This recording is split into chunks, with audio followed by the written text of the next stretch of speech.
Hello guys, welcome back to our channel. In today's video, I'm going to show you how to log into Dodoma University. First of all, you need to open your Google Chrome web browser or any other browser you prefer, and in the top section over here, type down Dodoma University login and enter it after you're done. And click on the first option right over here.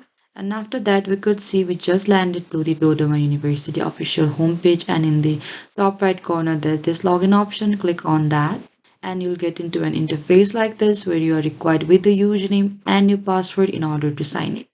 So simply type down your username and also your password and click on the sign in option, and then you'll be successfully logged into your Dodoma University account.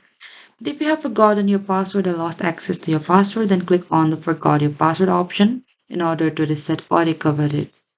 And if you have not enrolled or registered your account in Dodoma University, you can also click on the create an account option over here in order to create an account. This is it guys. Thank you for watching this video. I hope I could help you. Do not forget to like, subscribe and hit the bell notification icon for more upcoming uploads.